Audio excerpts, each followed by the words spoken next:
And now we come to the mode that you're most likely to use, at least initially. This is the Scene Intelligent Auto mode. This is a great preset mode because the camera controls everything in order to get the best exposure. It works really well with the autofocus, and it will decide for you if you want the basic autofocus or the AI servo autofocus, which means that it follows the subject around and makes sure it maintains the focus. It's the best mode to begin with because the camera will guarantee that you get a good exposure for your pictures. So you can start off confident with your photography, knowing that you're going to get some decent pictures without having to worry too much about the technicalities. As I mentioned earlier, the preset modes control most of the basic settings. The camera makes nearly all the decisions, and you can see what options you have by pressing the display button when you're in any of those preset modes. You might be able to decide on the picture style or whether you want to shoot one shot or at a time or multiple shots, but essentially there isn't a great deal beyond that you can change. So even basic functions like white balance and ISO are fixed in the preset modes.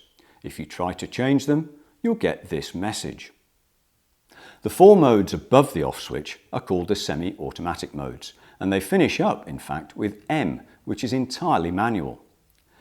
These modes give you a lot more control over the settings that affect the exposure of your pictures. And if you look at them in more detail, which we shall, you can see that P, the program mode, for example, allows you to change a lot more than Scenic Intelligent Automatic mode. And then, when we get onto the shutter speed priority and aperture priority, we can change even more. However, until you get to M, manual mode, the camera will still choose the best exposure. Once you're in manual mode, you can make those decisions yourself, and that's when you can become really creative with your photography.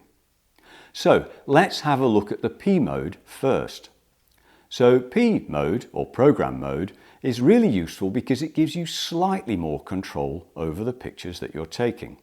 The camera will still control exposure, but P mode allows you to control the shutter speed and the aperture, for example.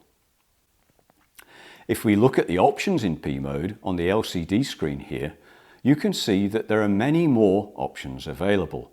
And if I press the shutter button down slightly, we can see the shutter speed and aperture appear too. Then I can use the main dial to move those settings up and down.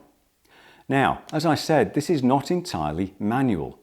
And as you'll see, as I rotate the main dial, both the shutter speed and the aperture change because the camera is using both of them to control the exposure. So if you change one, the camera will change the other one to compensate. That's quite useful because you may need a specific shutter speed or you may be looking for a specific depth of field, which would be controlled by the aperture. Program mode allows you that limited flexibility to give you the best possible chance to take the picture you want, whilst the camera still decides the best exposure.